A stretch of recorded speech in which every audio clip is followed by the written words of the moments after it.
Let's go, girls. Man, I feel like a woman. Bonjour à tous. Bonjour à tous. Bienvenue dans ce nouvel épisode de l'Histoire sans fin. Alors aujourd'hui, on vous parle d'un personnage qu'on adore, la princesse Palatine. Avant de vous présenter la princesse Palatine, sachez qu'on va vous présenter donc 5 anecdotes sur elle et que vous pouvez, si vous le souhaitez, vous balader à travers les anecdotes dans la description directement. Et si vous aimez nos contenus, si vous aimez notre chaîne YouTube, n'hésitez pas à vous abonner et à activer la cloche pour ne rater aucune vidéo. Retour à la princesse Palatine, de son vrai nom Elisabeth Charlotte du Palatinat, qui est née le 27 mai 1652 au château de Heidelberg, donc dans le sud-ouest de l'Allemagne. Au cours de sa vie, on va lui donner plusieurs surnoms, donc le plus connu qui est la duchesse d'Orléans ou Madame, puisqu'elle a été mariée à Monsieur le frère du roi, le roi Louis XIV, mais également celui du ventre de l'Europe, puisqu'elle est à l'origine d'une grande descendance princière, et enfin celui de Commère du grand siècle, puisqu'elle a écrit tout au long de sa vie pas moins de 60 000 lettres. Et c'est d'ailleurs à travers ces lettres qu'on vous propose de la découvrir à travers 5 anecdotes sur sa vie. Let's go, girl. Comme on vient de vous l'expliquer, la princesse Palatine a envoyé de nombreuses lettres tout au long de sa vie, pas moins de 60 000, et ces lettres sont une véritable source d'information qui nous permet de savoir comment on vivait à cette époque à la cour de Versailles. Mais ce qui rend ces lettres uniques, c'est qu'elles sont rédigées avec franchise, avec humour et sans aucun filtre. Par exemple, elle ne dissimule pas qu'elle ne s'entend pas du tout avec sa deuxième belle-sœur, qui n'est autre que Madame de Maintenon, l'épouse morganatique de Louis XIV. Dans ses lettres, elle l'insultera d'ailleurs de vieille conne, de pantocrate, de ripopée ou encore de vieille ordure. Mais la famille illégitime du roi n'est pas en reste non plus. Lorsqu'elle parle du comte de Toulouse, qui est le fils illégitime du roi Louis XIV et de Madame de Montespan, elle l'appelle tout simplement la chure de souris. Et quand elle parle de la sœur de ce dernier, Mademoiselle de Blois, qui a épousé son fils, elle dit tout simplement « Ma belle-fille ressemble à un cul comme 2 gouttes d'eau ». Elle s'est d'ailleurs fortement indignée de ce mariage puisque Mademoiselle de Blois est issue d'un double adultère. Elle ira d'ailleurs jusqu'à gifler son fils en plein milieu de la galerie des glaces, mais ça on vous le raconte dans une autre vidéo qu'on va vous mettre juste ici et en description pour découvrir les raisons de cette claque. Mais Madame n'écrit pas seulement pour dénigrer ses contemporains, elle échange également de nombreuses lettres avec toute sa famille et notamment avec Sophie de Hanovre qui est sa tante préférée. Elle écrira aussi à de nombreux grands esprits de l'époque comme par exemple le philosophe allemand Leibniz. Ces lettres sont un échappatoire à une vie parfois ennuyeuse à la cour de Versailles. Elle y aborde plusieurs sujets comme la religion, les ragots, son avis sur son époque, les animaux, etc. Mais elle y aborde également des sujets beaucoup plus terre à terre, comme la défécation par exemple. Alors oui, dans cette lettre qui est devenue fameuse, qu'elle adresse à sa tante Sophie de Hanovre le 9 octobre 1694, la Palatine se plaint de la rusticité du château de Fontainebleau qui ne possède pas de toilette. Et vous allez voir dans cet extrait qu'elle n'y va pas de main morte. Voyez passer une jolie personne, bien mignonne, bien propre. Vous vous récriez « Ah, que cela serait joli si cela ne chiait pas. Je le pardonne à des crocheteurs, à des soldats, aux gardes, à des porteurs de chaises, à des gens de ce calibre-là. Mais les empereurs chient, les impératrices chient, les rois chient, les reines chient, le pape chie, les cardinaux chient, les princes chient, les archevêques et les évêques chient, les généraux d'ordre chient, les curés et les vicaires chient. Avouez donc que le monde est rempli de vilaines gens. Car enfin, on chie en l'air, on chie sur la terre, on chie dans la mer. Tout l'univers est rempli de chieurs et les rues de Fontainebleau de merde, principalement de la merde de Suisse, car ils font des étrons gros comme vous, madame. Si vous croyez baiser une belle petite bouche avec des dents bien blanches, vous baisez un moulin à merde. Tous les mets les plus délicieux, les biscuits, les pâtés, les tourtes, les farcis, les jambons, les perdrix, les faisans, le tout, il n'est que pour faire de la merde mâchée. Donc vous l'aurez compris, la princesse ne mâchait pas ses mots dans ses lettres et c'est ce qui les rend d'ailleurs si passionnantes. Let's go, girl. Alors on le sait à travers ses lettres, la princesse Palatine a conscience de son statut princier très élevé et si c'est tant important pour elle, c'est parce qu'elle descend d'une lignée royale très prestigieuse. Donc là, accrochez-vous parce que ça va être plutôt compliqué à suivre. Tout d'abord, son père et son grand-père étaient princes électeurs du Palatinat. Ensuite, sa grand-mère paternelle était Elizabeth Stuart, la sœur du roi d'Angleterre Charles Ier. Son arrière-grand-père était donc Jacques VI, roi d'Angleterre. Celui-ci était le fils de la célèbre reine Marie Ier d'Écosse. Donc la princesse Palatine est la descendante directe de Marie Stuart, reine d'Écosse. On peut donc dire qu'à sa naissance, elle a déjà un pédigré très royal. Suite à son mariage avec Philippe d'Orléans, le frère de Louis XIV, Madame aura 3 enfants. Alexandre Louis d'Orléans, né en 1673, qui va mourir prématurément à l'âge de 3 ans. Elle aura ensuite Philippe d'Orléans, le futur régent, qui va naître en 1674. Il aura lui-même 8 enfants avec son épouse Françoise Marie de Bourbon, une des filles légitimées de Louis XIV. Et enfin, Élisabeth Charlotte d'Orléans sera la seule fille de la fratrie. Elle va naître en 1676 et elle sera mariée à Léopold Ier de Lorraine. Ensemble, ils vont avoir 13 enfants. Malgré sa descendance limitée à 2 enfants qui arriveront à l'âge adulte, la princesse palatine sera néanmoins l'aïeule de la plupart des princes et princesses de nombreux pays. Par son fils, le régent Philippe d'Orléans, la princesse palatine est l'aïeule de la maison d'Orléans actuelle et sera l'ancêtre de Louis-Philippe Ier qui deviendra roi des Français en 1830. Via sa fille Élisabeth Charlotte d'Orléans, la princesse palatine sera l'aïeule de la maison de Lorraine, des maisons impériales d'Autriche-Hongrie, du Mexique et de Brésil, des maisons royales de Belgique, de Bulgarie, d'Italie, d'Espagne, des deux Siciles, de Wurtemberg, de Bavière, de Saxe, des maisons grand-ducales de Luxembourg et de Toscane, mais également des maisons ducales de Parme et de Modène.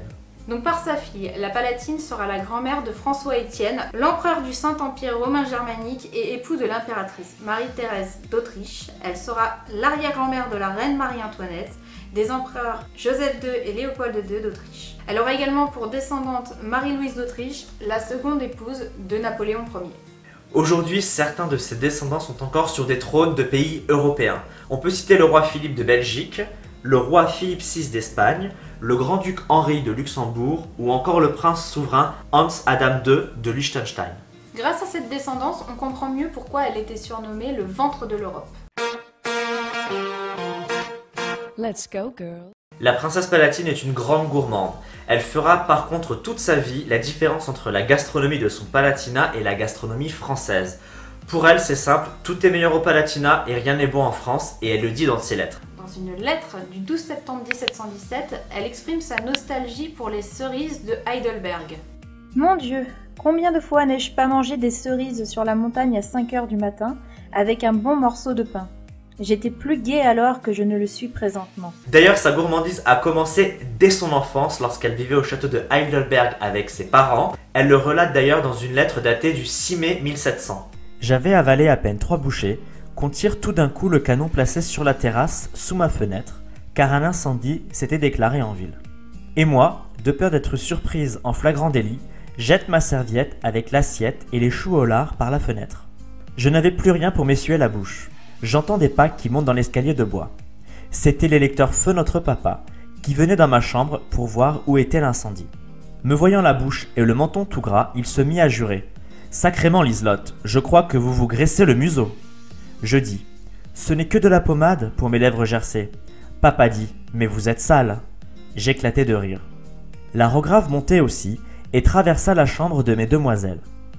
Elle en sortit en disant « Ah, ça sent les choux au lard dans la chambre des demoiselles. » L'électeur comprit la plaisanterie et dit « Voilà donc votre pommade de bouche, Liselotte. » Voyant l'électeur de bonne humeur, je confessai la chose. Et bien sûr, les gibiers et poissons français ne valent rien à côté de ceux que l'on trouve au Palatinat. Elle écrit le 26 octobre 1719. Les lièvres du Palatinat sont sans comparaison meilleurs que ceux de ce pays-ci. Lorsque Monsieur le Dauphin en revint, il me dit « Quand vous me disiez que vos lièvres et truites étaient meilleurs au Palatinat qu'en France, je croyais que l'amour de la patrie vous faisait parler ainsi.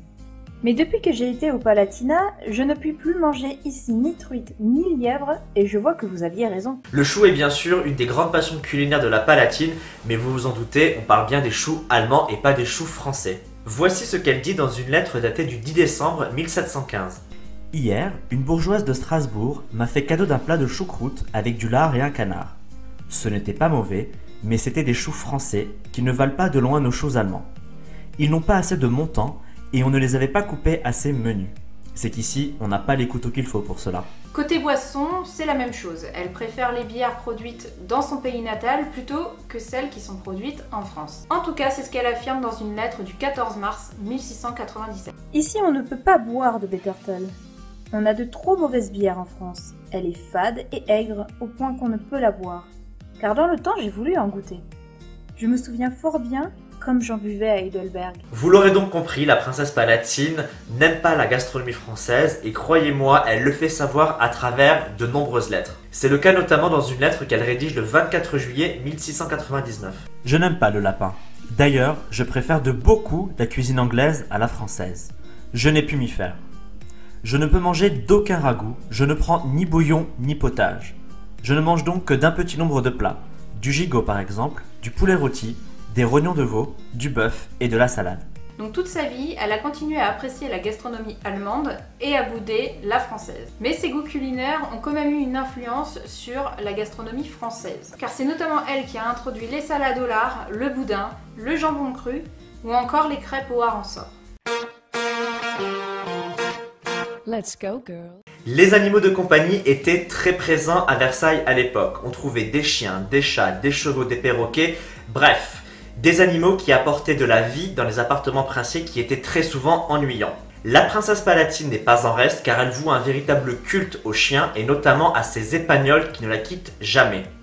Il est donc naturel qu'elle les mentionne régulièrement dans ses lettres au cours de sa nombreuse correspondance. Elle parle par exemple très souvent de Mionne, l'une de ses chiennes préférées. Dans une lettre qu'elle adresse à sa tante Sophie le 20 avril 1702, elle raconte la rencontre inopinée de sa chienne avec un perroquet.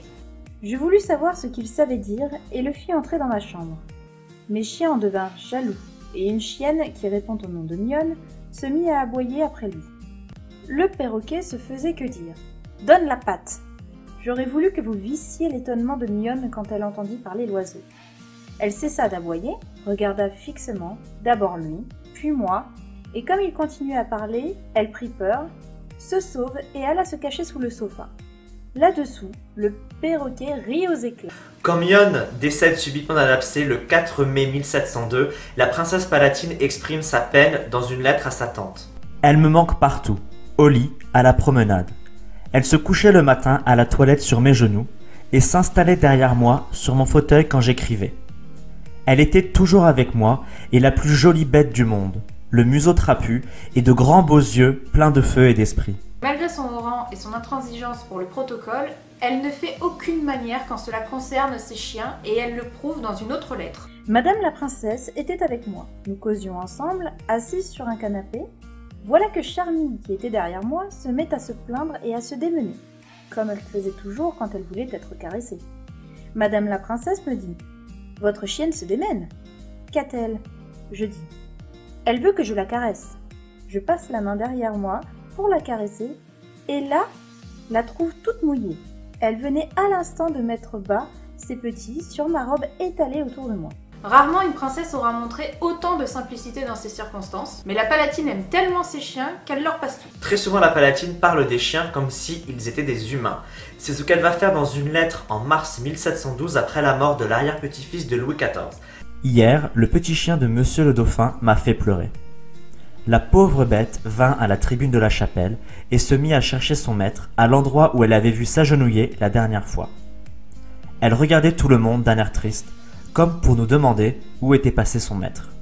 Cela m'a fait une véritable peine. Son attitude envers les chiens et les animaux en général démontre une grande sensibilité de la part de la Palatine. Une sensibilité en opposition avec la froide théorie des animaux machines de Descartes. La princesse écrit ceci dans une lettre adressée à un évêque.